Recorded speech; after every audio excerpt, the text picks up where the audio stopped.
शैतानिर्रजीम बिस्मिल्लाहिर्रहमानिर्रहीम अल्लाहुम्मा सल्लि अला सय्यिदिना व मौलाना मुहम्मदिन व अला आलि सय्यिदिना व मौलाना मुहम्मदिन व बारिक व सल्लि अलैहि। सामीन व हाज़रीन, आज जो हमारा मौजू है वो नमाज के हवाले से है। उसके जो बुनियादी मसाइल हैं, हम मुसलमान हैं और मुसलमान पर नमाज अल्लाह ने फ़र्ज़ करार दी है।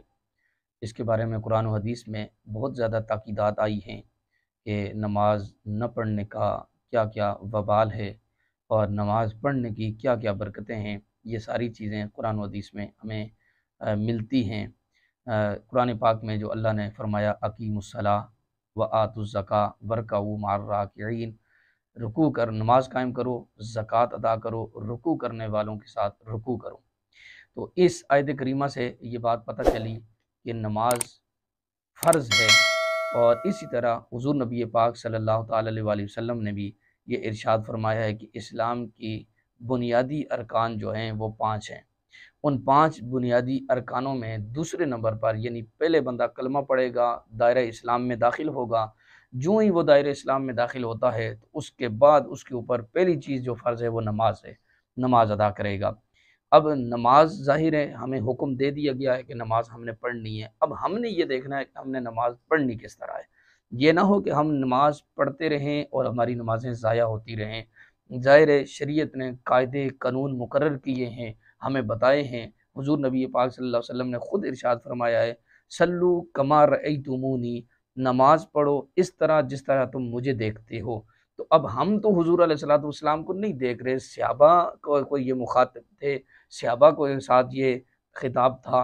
तो सहाबा ने देख देख कर मुस्तफ़ा करीम सल्लल्लाहु अलैहि वसल्लम को नमाज पढ़ी। अब सहाबा ने जब देख देख के नमाज पढ़ी तो सहाबा ने वो चीज़ें बतौर हदीस हमारे तक पहुँचाई। आज हम उन चीज़ों को पढ़ेंगे और उनको समझेंगे कि जिस तरह हुज़ूर अलैहिस्सलाम ने नमाज़ पढ़ी है उस तरह हमने नमाज़ पढ़नी है। अब इसके लिए बुनियादी चीज़ें जो फ़ुक़हाए किराम ने मुकर्रर की हैं वो नमाज की बुनियादी 6 शराइत हैं, यानी ये नमाज से पहले हैं। अब ज़ाहिर-सी बात है ये होंगी तो नमाज दुरुस्त होगी, ये नहीं होंगी तो नमाज दुरुस्त नहीं होगी। आज मैं आपको सिर्फ़ वो बुनियादी 6 शराइत बता रहा हूँ जो मेरे लिए भी लाज़मी हैं, आपके लिए भी लाज़मी हैं कि हम इनको याद करें और इसके मुताबिक अपनी नमाज़ों को, क्यों कि इसी तरह अल्लाह पाक ने कुरान में फ़रमाया कि फ़वैलुल लिल मुसल्लीन, हलाकत है नमाज़ियों के लिए। अब यहाँ जो है ना नमाज़ियों के लिए हलाकत का फ़रमाया गया है, तो फिर वो कौन से नमाज़ी हैं जिनके लिए हलाकत है? तो अगली आयत करीमा में अल्लाह तबारक व तआला ने फ़रमाया है, अल्लज़ीना हुम अन सलातिहिम साहून, जो लोग अपनी नमाज में गफ़लत करते हैं उनके लिए हलाकत है। जो नमाज को सही अदा नहीं करते उनके लिए बर्बादी है, गफलत है। तो हमने अपनी नमाज़ों को दुरुस्त करना है। तो वो 6 बुनियादी शराइत कौन सी हैं? सबसे पहली है तहारत। तहारत से मुराद ये है कि नमाज पढ़ने वाला का बदन भी पाक हो, उसका जो है ना वो जिस जगह नमाज पढ़ रहा है वो जगह भी पाक हो, और जिस चीज़ पर नमाज पढ़ रहा है वो जगह जगह चीज़ भी पाक हो, कपड़े पाक हों, लिबास पाक हो, ये सारी चीज़ें उसकी पाक हों, इसको तहारत कहा जाता है। दूसरा सित्रे औरत है, यानी उसका बदन छुपा हुआ हो। मर्द की भी मिक़दार शरीयत ने मुकर्रर की है, औरत की भी मिक़दार शरीयत ने मुकर्रर की है कि मर्द के लिए नाभ से लेकर घुटनों तक है और औरत के लिए हाथ, पाँव और चेहरे के अलावा पूरा जिस्म ढाँपा हुआ होगा तो उसकी नमाज होगी। अगर इसी तरह इस्तिक़बाल किबला है, यानी हमने किबले की तरफ मुँह करके नमाज़ पढ़नी है। अगर हम किसी और रुख की तरफ नमाज़ करके पढ़ेंगे तो हमारी नमाज नहीं होगी जब तक हमारा रुख किबले की तरफ नहीं होगा। चौथी चीज़ जो है वो वक़्त है, यानी नमाज का वक़्त होगा तो हमने नमाज पढ़नी है। ज़ोहर का वक़्त शुरू होगा तो ज़ोहर की नमाज होगी, असर का वक़्त शुरू होगा तो असर की होगी।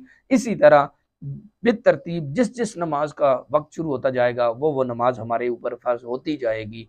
5वीं चीज़ है नीयत, यानी हमें ये बात पता होनी चाहिए जब हम नमाज के लिए खड़े हों, हम अपने घर से निकलें तो हमें पता हो हम ज़ोहर की नमाज़ पढ़ने जा रहे हैं, असर की पढ़ने जा रहे हैं या मगरिब की पढ़ने जा रहे हैं। अब ये बात भी आप अपने ज़हन में रख लें कि ये ज़ुबान से अदा करना ज़रूरी नहीं है, ये जो नियत के अल्फ़ाज़ हैं, बस आपके ज़हन में ये कैफ़ियत हो कि मैं कौन-सी नमाज़ पढ़ने जा रहा हूँ। यानी आपसे एकदम अगर कोई बंदा पूछे, कहाँ जा रहे हो? तो आपकी ज़ुबान पे एक यक ज़ुबान ये निकल जाए, एकदम ये निकल जाए कि मैं ज़ोहर की नमाज़ पढ़ने जा रहा हूँ। तो यही नियत है।